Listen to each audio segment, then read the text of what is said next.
Mitch Carter had spent decades on the road, guiding his 18-wheeler through endless stretches of highways and backroads. The routine was familiar: long hours behind the wheel, quick meals at gas stations, and nights spent in the solitude of his truck's sleeper cab. At 55, Mitch knew the trucking life inside and out, but the loneliness of it had started to settle deeper in his bones with every passing year. It was late afternoon when Mitch spotted the familiar glow of a truck stop on the horizon, a neon sign promising fuel, coffee, and a moment's rest. His fuel gauge was hovering near empty, and his stomach grumbled for something more substantial than the trail mix he'd been snacking on. He flipped on his turn signal and eased his truck off the highway, pulling into the station's gravel lot. As he climbed down from the cab, stretching his stiff legs, a commotion near the gas pumps caught his attention. A young woman was running frantically across the lot, her ponytail bouncing with every step. She was shouting, her voice tinged with desperation. "Rosie. Stop. Come back." Mitch's gaze followed her, and that's when he saw a small, golden dog bolting across the pavement, ears flapping and tail wagging as if it were all a game. But the dog wasn't just running aimlessly. It was headed straight for the highway. Mitch froze for half a second, his instincts screaming at him to act. The woman's voice cracked as she shouted again, her face pale with fear.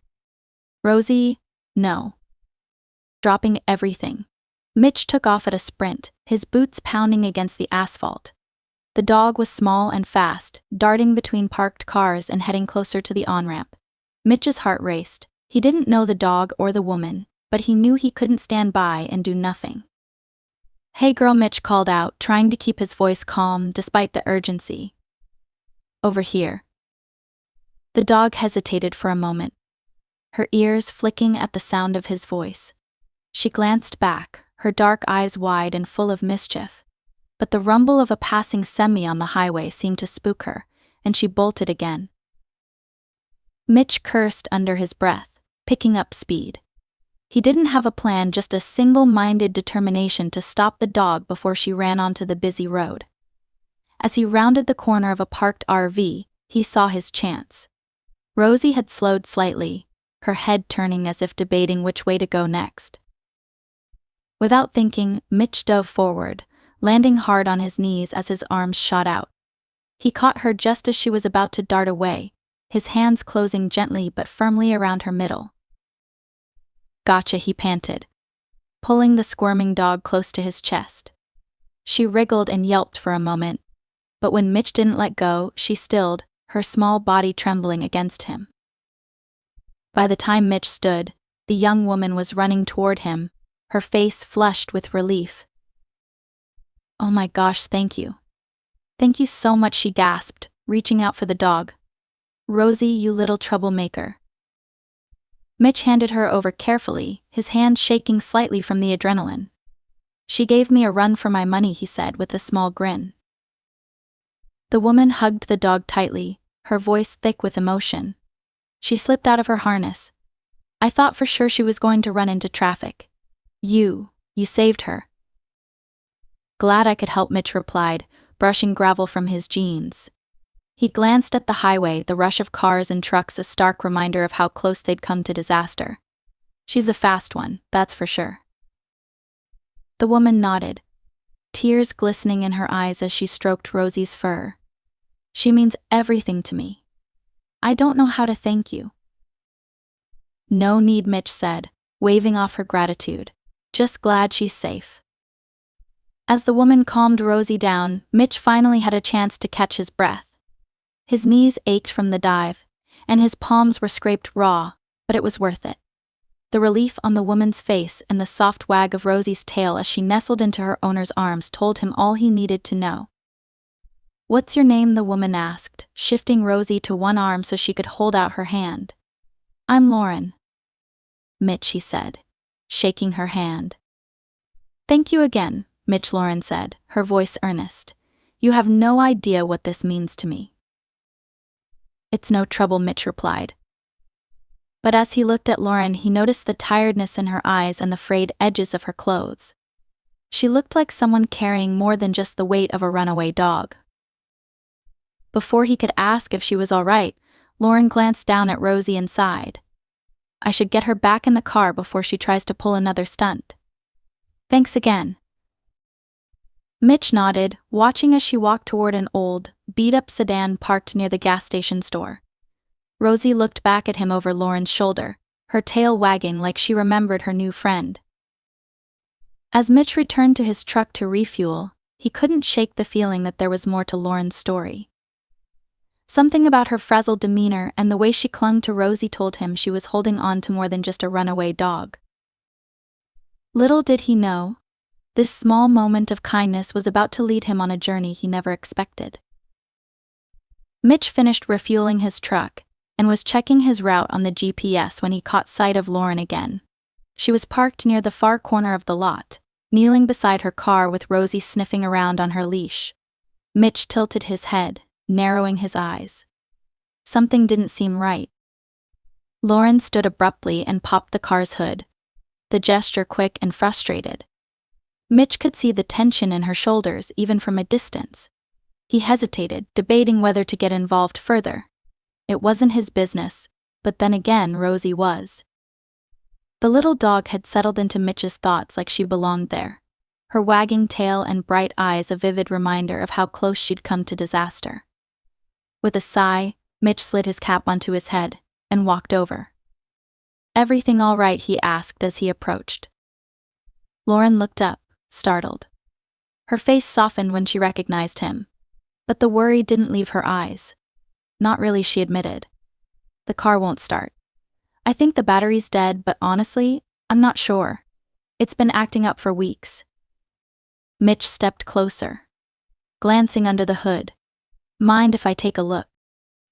Lauren sighed, brushing her hair out of her face. Be my guest. I'm not exactly great with cars. Mitch leaned over the engine, his hands moving with practiced ease. Years on the road had taught him how to handle all kinds of mechanical hiccups, whether it was his rig or a stranger's car. It didn't take long to find the problem: a loose battery cable that wasn't making a proper connection.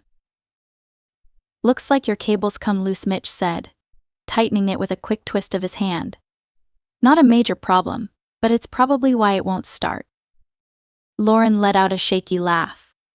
That's it? You're kidding? Mitch straightened, brushing his hands on his jeans. Try it now. Lauren slid into the driver's seat, Rosie hopping up beside her. She turned the key, and the engine sputtered to life with a satisfying rumble. Relief washed over her face as she stepped out of the car again. I don't even know what to say, she said, her voice soft. First you save Rosie and now this? You're like a guardian angel or something. Mitch chuckled, shaking his head. Just a trucker with a knack for being in the right place at the right time. As Lauren leaned against the car, Mitch took a moment to study her more closely. She was young, probably in her late 20s, but she carried herself like someone older, someone who had seen more struggle than she should have at her age. Her clothes were clean but worn, and there was a faint shadow of exhaustion beneath her eyes. You traveling far? Mitch asked, keeping his tone casual. Lauren hesitated, stroking Rosie's fur. East, she said finally. I'm heading to my sister's place in Kentucky. She said I could stay with her for a while until I get back on my feet. Sounds like a good plan, Mitch said, nodding. How far along are you? About halfway, I think, Lauren replied. But I'm on a shoestring budget. Every mile feels like a gamble. Mitch understood that feeling all too well. He'd spent more than a few stretches of his life living paycheck to paycheck, scraping by and hoping for a little luck along the way. You'll make it, Mitch said, his voice steady. You've got that look about you. Tough. Lauren laughed, a short, bitter sound. I don't feel tough. Honestly, I feel like I'm barely hanging on. Her admission hung in the air, raw and unguarded. Mitch could see the vulnerability in her expression, the weight she was carrying. He thought about the times he'd been in her shoes, stuck on the side of the road, unsure if he'd be able to keep going. You're not alone, Mitch said finally. More people are willing to help than you might think. Lauren looked at him for a long moment, her eyes glistening. "Thank you," she said, her voice barely above a whisper. Mitch gave her a small smile, tipping his cap. "Take care of yourself. And Rosie." As he turned to walk back to his truck, a bark stopped him in his tracks. He glanced over his shoulder to see Rosie staring at him, her tail wagging furiously. Lauren was holding the leash but letting Rosie lean toward Mitch like she wasn't ready to say goodbye. "You've got a fan," Lauren said, smiling through her lingering tears. "Looks like it," Mitch replied, kneeling to give Rosie one last pat. "Take care, girl." But as Mitch stood and walked back to his truck, a strange feeling settled over him. It wasn't just about Rosie or Lauren's gratitude. There was something deeper at play, a sense that this encounter wasn't meant to end here. He climbed into the cab and started the engine. But as he watched Lauren in his rearview mirror, still standing by her car with Rosie in her arms, he felt a tug of hesitation. For the first time in years, Mitch found himself wondering if the road ahead was really where he needed to go. Little did he know, his choice in the next few moments would lead to a journey that would change all three of their lives forever. Mitch eased his truck into the rest stop's parking lot, the engine humming as he pulled into a spot near the edge. He glanced in his rearview mirror, watching Lauren's beat-up sedan roll in behind him. She parked a few spaces away and stepped out, holding Rosie's leash. The little dog hopped down eagerly, sniffing at the gravel lot as if it were the most exciting place she'd ever seen. "Made it," Lauren said with a small smile as Mitch climbed down from his cab. "Not bad for a patched-up battery," Mitch replied, tipping his cap. Lauren exhaled, her shoulders relaxing slightly as she leaned against her car. "Thank you again," she said. "I don't know what I would have done if you hadn't helped." Mitch shook his head. "Glad I was around. How's Rosie holding up?" At the sound of her name, Rosie barked once, her tail wagging furiously as she trotted over to Mitch. He knelt down, letting her nuzzle his hand. "She's good," Lauren said, watching the interaction with a soft smile. "Better than me, probably." Mitch chuckled, standing up and brushing off his jeans. "Well, this rest stop's got everything you'll need for the night: food, bathrooms, and it's safe enough to catch a few hours of sleep." Lauren nodded, glancing toward the small diner and convenience store at the edge of the lot. "Yeah, this'll work. I've been driving on fumes for hours. Both me and the car." She paused, her expression shifting as she looked at Mitch. "You're headed east, right? Are you? Stopping here too?" Mitch hesitated, his gaze drifting toward his truck. He had a schedule to keep, a delivery deadline he couldn't afford to miss. "Nah," he said finally. "I've got to keep moving. But you'll be all right here. Just take it easy, one step at a time." Lauren nodded. But there was a flicker of worry in her eyes. "Yeah, I'll be fine," she said, though her voice wasn't entirely convincing. Mitch frowned slightly, then reached into the pocket of his jacket. He pulled out a small notepad and pen, jotting down his name and a phone number. Tearing off the page, he handed it to her. "Here," he said. "If you run into trouble, give me a call. I can't promise I'll be nearby, but I'll do what I can." Lauren stared at the piece of paper for a moment before taking it. "Mitch," she said softly, "I can't keep relying on you. You've already done so much." "It's not about relying on me," Mitch replied. "It's about having a backup plan. Nobody makes it through life on their own, Lauren. You call if you need to, all right?" Lauren nodded, tucking the paper into her pocket. "All right," she said, her voice barely above a whisper. "Thank you." Mitch gave her a small smile, then crouched down to give Rosie one last pat. "You keep an eye on her, all right, girl," he said, scratching behind the dog's ears. Rosie wagged her tail furiously, licking his hand in response. As Mitch straightened, Lauren reached out and gave his arm a brief squeeze. "Take care of yourself out there," she said. "You too," Mitch replied, tipping his cap. He climbed back into his truck, the cab rumbling as the engine roared to life. As he pulled out of the lot, He glanced in his rearview mirror one last time. Lauren was standing by her car, Rosie sitting obediently at her feet, both of them watching as his truck disappeared into the distance. For a moment, Mitch felt a pang of uncertainty.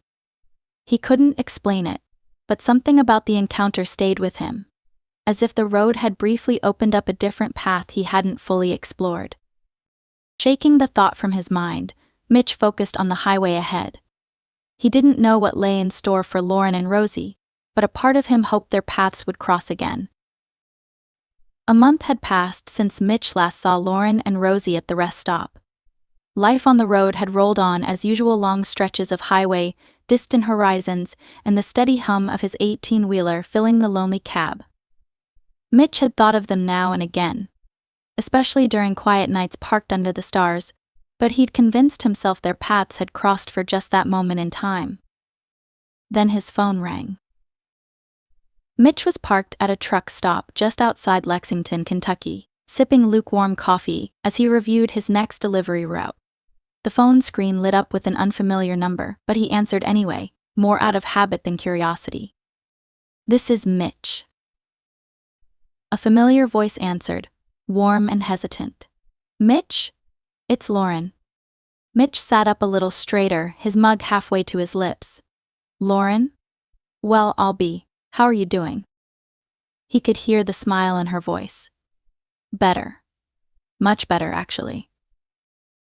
"That's good to hear." Mitch leaned back in his seat, a small grin tugging at the corners of his mouth. "How's Rosie?" "She's great," Lauren replied, and Mitch swore he could hear Rosie's excited barking faintly in the background. "She's as mischievous as ever, but we're finally settled now. I wanted to call and say thank you." "You already thanked me plenty," Mitch said, though her gratitude still made something stir in his chest. "Not properly," Lauren insisted. "If it weren't for you, I'm not sure Rosie and I would have made it. You gave me hope when I was just about out of it." Mitch didn't say anything at first, unsure of how to respond. He wasn't the kind of man who looked for praise. He helped because it was the right thing to do. Lauren's voice broke the silence. "Listen, I know this is out of the blue, but are you anywhere near Lexington?" Mitch blinked, surprised. "As a matter of fact, I'm parked at a stop just outside of town." "You're kidding," she exclaimed, clearly delighted. "If you've got a little time, I'd love to meet up. There's something I want to give you." "You don't owe me anything," Mitch said, his voice steady. "I know," she replied quickly. "This isn't about owing you. Just humor me, all right?" Mitch hesitated, but her insistence and the warmth in her tone wore him down. "All right," he agreed with a chuckle. "Where do you want to meet?" An hour later, Mitch found himself parked in the lot of a small diner on the edge of town. The place had the kind of charm Mitch liked: faded checkered curtains in the windows, the smell of fresh coffee spilling into the crisp afternoon air, and a neon open sign that buzzed faintly in the light breeze. Lauren's car was already there, though it looked a little different this time. It was clean, and the mismatched doors had been replaced, making it look far less beat up than before. Rosie was perched in the passenger seat, her little head poking out of the window, tail wagging furiously as Mitch climbed out of his truck. "Hey, there's my hero," Lauren called as she stepped out of the diner, holding 2 cups of coffee. Rosie let out an excited bark, straining against the leash until Lauren gave in and let her run to greet Mitch. "Well, look who's looking fancy," Mitch said with a grin, crouching down to scratch Rosie behind her ears. "She still remembers me." "Of course she does," Lauren said as she walked up, handing Mitch one of the coffees. "You saved her life." Mitch stood, taking the cup with a nod of thanks. "You look good, Lauren. And so does the car.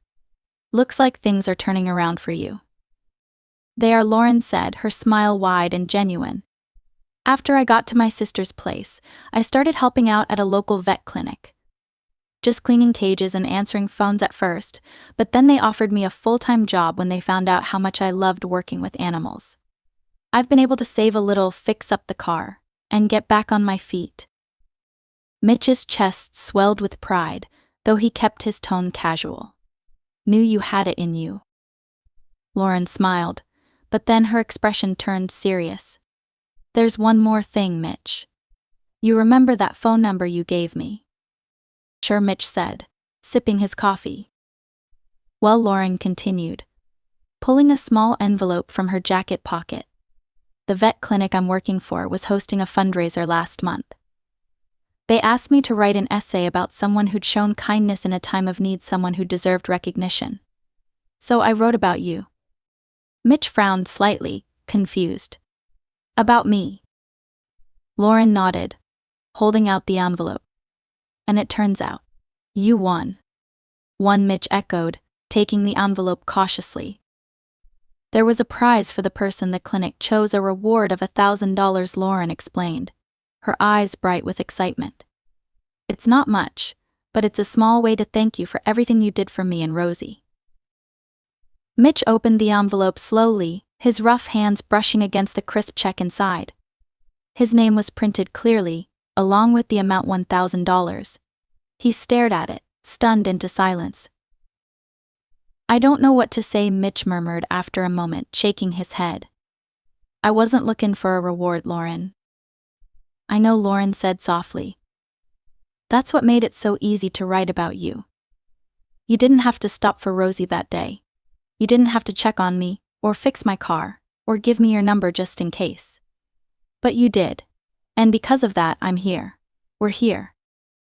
Mitch looked down at Rosie, who sat happily at his feet, as if she understood the moment. He felt his throat tighten, an unfamiliar weight settling in his chest. It wasn't the money that moved him, it was knowing he'd made a difference, even in a small way. After a moment, Mitch cleared his throat, tucking the check into his jacket pocket. Well, he said, his voice gruff but kind, I'm glad you and Rosie are doing all right. That's reward enough for me. Lauren laughed softly. Take the check, Mitch. Use it for whatever you need, your truck, a little rest, anything. Mitch smiled faintly, shaking his head in amazement. You're something else, you know that. So are you, Lauren replied. They spent the next hour sitting in the diner, sharing stories over coffee while Rosie curled up at Mitch's feet, snoozing contentedly. Mitch told Lauren about his life on the road, his favorite routes, the people he'd met, and the truck stops with the best pie. Lauren talked about the clinic, the animals she was working with, and her plans to take classes so she could eventually become a veterinary technician. As the sun began to dip lower in the sky, Mitch stood to leave. Lauren and Rosie walked him back to his truck, the little dog bouncing alongside him like she'd known him forever. Take care of yourself, Mitch, Lauren said, as he climbed into the cab. You too, Mitch replied, looking down at them with a rare, genuine smile. And keep Rosie out of trouble, would ya? Lauren laughed, pulling Rosie into her arms. We'll do our best. As Mitch guided his truck back onto the highway, he felt lighter than he had in years. The check was a welcome surprise, but it wasn't what mattered most. He'd stopped for a stranded dog that day, not knowing where it would lead. Now, as the miles rolled by, Mitch knew one thing for certain: kindness had a way of coming full circle, even when you least expected it. And sometimes, a little dog named Rosie could change everything. A month had passed since Mitch last saw Lauren and Rosie. His life had settled back into the usual grind: long stretches of open road, late-night stops at diners, and the quiet hum of his truck keeping him company. He'd thought of them often, wondering if Lauren had made it safely, if Rosie still wagged her tail with boundless energy, and if they'd found the fresh start Lauren had hoped for. Mitch didn't expect to hear from her again, but one evening, as he was parked at a small truck stop outside Lexington, Kentucky, his phone buzzed. He glanced at the screen and frowned. The number wasn't saved, but something about it stirred a sense of familiarity. He answered, his voice gruff. This is Mitch. Mitch? It's Lauren. Her voice was unmistakable, warm and cheerful. Mitch sat up straighter, a small smile tugging at the corners of his mouth. Lauren. Well, I'll be. How are you and Rosie? We're doing great, Lauren said, and there was something in her tone, something brighter, more assured, that caught Mitch's attention. Actually, better than great. That's why I'm calling. I wanted to thank you. Mitch chuckled softly, leaning back in his seat. You already did. More than once. Not enough, Lauren said firmly. Mitch, I've been thinking about you a lot. If it weren't for you, Rosie and I wouldn't be where we are now. I'm serious. Mitch scratched his chin, unsure how to respond. He wasn't used to being the focus of someone's gratitude. Well, I'm glad to hear things are looking up for you. They're more than looking up, Lauren said, her voice tinged with excitement. I'm actually calling from my new office. Mitch raised an eyebrow. Office? Yes, Lauren exclaimed. I got a job, Mitch. A really good one. My sister's neighbor owns a pet care company. They manage adoption shelters, supply products to clinics, and partner with animal welfare organizations. He was looking for someone to manage their outreach programs. And my sister told him about my work with the vet clinic. Long story short, I got the job. Mitch couldn't help but smile. That's great, Lauren. Sounds like it's right up your alley. It is, she said, her excitement bubbling over. The pay is amazing, Mitch. More than I ever thought I'd make. I've been able to pay off my debt, fix the car, and start saving for the future. That's good to hear, Mitch said sincerely. You deserve it. Lauren's voice softened. I wouldn't be here if it weren't for you. You gave me the chance to get to my sister's place and get back on my feet. That's why I need to ask you something. What's that? Mitch asked, curious. Are you anywhere near Lexington? Lauren asked. If you are, I'd really love to meet up. There's something I want to give you. Mitch hesitated, glancing at the GPS on his dash. He had some time before his next delivery, and Lexington wasn't far. I'm parked just outside of town, he said. What's this about? Lauren laughed softly. Just humor me, Mitch. Can you meet me at Ridgeview Diner? It's off Route 27. All right, Mitch said with a chuckle. I'll be there. An hour later, Mitch pulled into the parking lot of Ridgeview Diner. The place was warm and inviting, its neon open sign glowing against the twilight sky. Lauren was already there, standing next to her car. Rosie was perched in the passenger seat, wagging her tail furiously, when she saw Mitch climb out of his truck. Mitch, Lauren called, waving enthusiastically. Mitch tipped his cap and walked over, his grin widening as Rosie barked excitedly. Well, there's a familiar face, Mitch said, crouching to give Rosie a pat. Still causing trouble, girl. Rosie licked his hand eagerly, her tail a blur.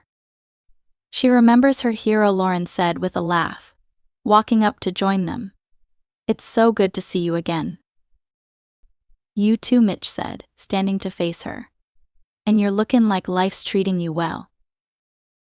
It is, Lauren said, her smile bright. Things have really turned around. She gestured toward the car, now gleaming and fully repaired.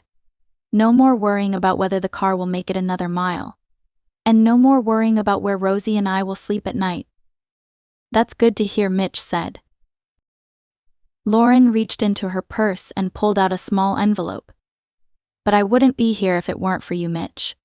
I've been thinking about how much you helped me when I had nothing, and I wanted to do something for you in return. Mitch frowned slightly, holding up his hands. Lauren, you don't owe me anything. This isn't about owing you, she said, her tone steady.